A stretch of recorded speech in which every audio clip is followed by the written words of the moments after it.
कहानियाँ, किस्से कहानियाँ सिर्फ इसलिए दिल बहलाने के लिए नहीं होती। किस्से कहानियाँ इनडायरेक्टली हमको बहुत कुछ सिखा जाती हैं। तभी तो हमारे नाना नानी दादा दादी बचपन में किस्से कहानियाँ सुनाती हैं।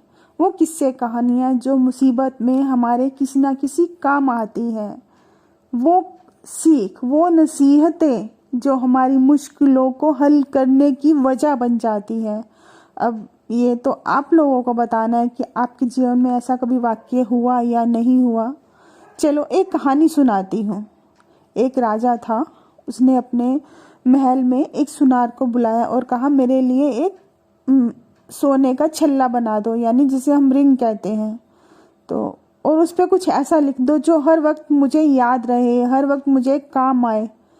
तो सुनार ने सोचा कि छल्ला बनाना तो आसान काम है, लेकिन उस छल्ले में मैं ऐसा क्या लिखूं जो किसी भी सिचुएशन में काम आए, उसकी उपयोगिता कभी भी कम ना हो पाए। वो कश्मकश में रहा, उसको कुछ समझ ही नहीं आया कि वो क्या करे, क्योंकि वक्त तो हर वक्त बदल जाता है। कभी खुशी, कभी गम, कभी झूमने का मन करता है तो कभी रोने का, क्योंकि ये जीवन है ना। मान लो हम किसी के साथ अच्छा करते हैं तो जरूरी तो नहीं ना सामने वाला हमारे साथ अच्छा करे, कोई हमारे साथ बुरा भी तो कर सकता ना। दुनिया में अच्छे लोग हैं तो बुरे लोगों की भी कोई कमी नहीं। तो उसने सोचा कि ऐसा क्या लिखूं जो हर सिचुएशन में काम आए, जिसको पढ़कर मन हल्का हो तो उसको पढ़ के अभी झूमने का भी मन हो जाए। तो कश्मकश में रहा, उसको कुछ समझ नहीं आया कि क्या लिखूं। तो उसको याद आया कि उनके गांव में एक बाबा आए हुए हैं, यानी फकीर बाबा। तो उसने सोचा क्यों ना उस बाबा से जाके पूछ लूं कि इसमें ऐसा क्या लिखूं जो एकदम यूनिक हो, यूनिवर्सल ट्रुथ हो, सर्वविदित सत्य हो, जिसको कोई जुठला नहीं पाए, चाहकर भी उसको जुठला नहीं पाए। हालात और परिस्थितियां भले कितनी भी अच्छी या बुरी हों, वो हर वक्त काम आए। यानी ठीक वैसे ही कर दो सोने के 100 टुकड़े तो भी उसकी कीमत कम नहीं हो पाए। यानी कुछ ऐसा जो हर वक्त काम आए। तो फकीर ने कहा कि लिख दे कि ये वक्त बीत जाएगा, ये भी बीत जाएगा।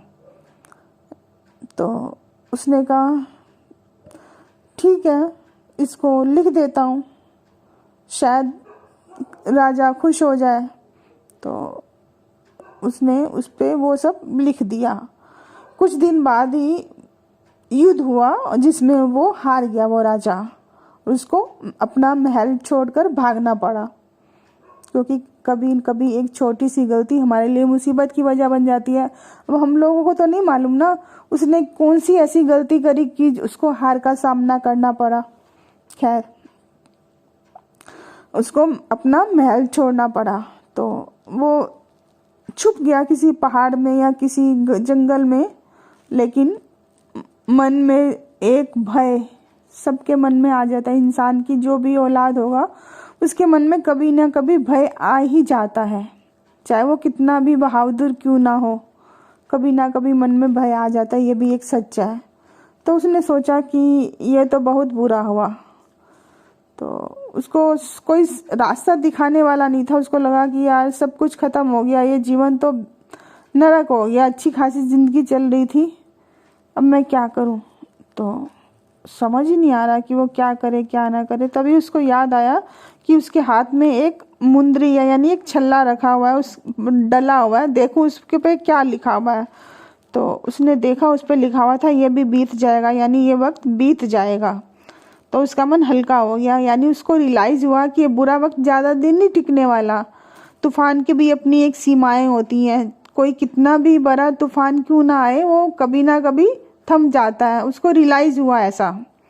तो उसका मन हल्का हो गया। तो उसको लगा कि चल वक्त की बात है, एक कुछ दिनों की बात है, ये सब खत्म हो जाएगा। वो भूल गया।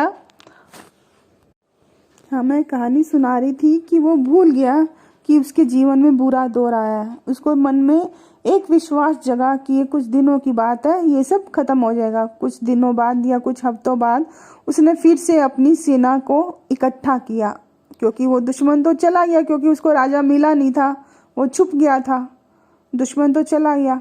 फिर उसने अपनी फौज को फिर से इकट्ठा किया, फिर से उसने हमला किया और इस बार वो राजा जीत गया जिसको छुपना पड़ा था। तो वो वापस अपने महल में गया।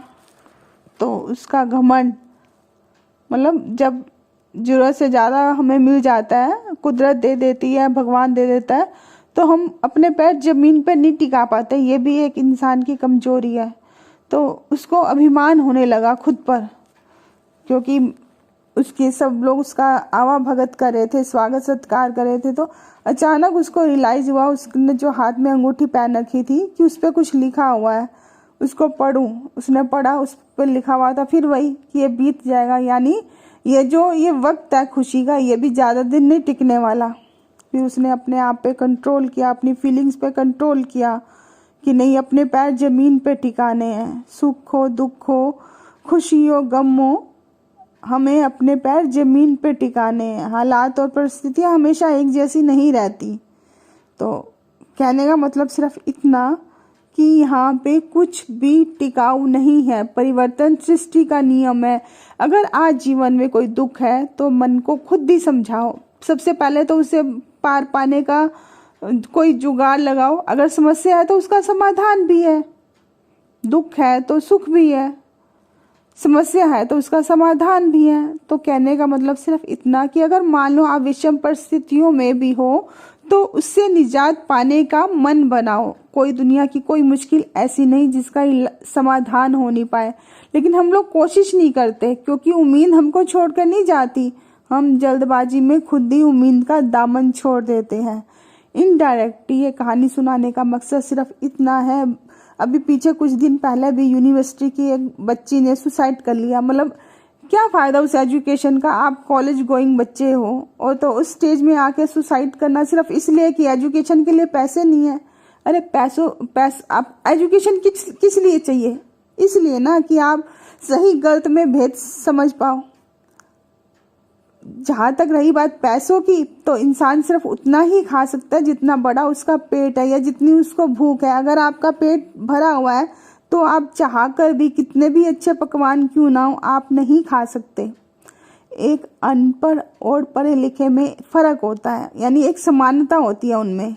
वो कैसे कि अनपढ़ आदमी के लिए सभी अक्षर एक जैसे होते हैं, मतलब उनको अक्षरों में कोई फ़र्क नहीं दिखता। इसी तरह से पढ़े लिखे लोगों को किसी अनपढ़ इंसान के सभी जानवर एक जैसे दिखते हैं।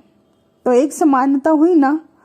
एजुकेशन हमें किस लिए चाहिए? सिर्फ इसलिए कि हम अपनी मंजिल तक पहुंच पाए, ना कि इसलिए कि हमारे पास डिग्री नहीं तो हम आत्महत्या करने का रास्ता अपनाएं। अरे नहीं, ये कहानियाँ इनडायरेक्टली हमें बहुत कुछ सिखा जाए। अब ये हम पर निर्भर करता है हम उससे क्या कुछ सीखना चाहें।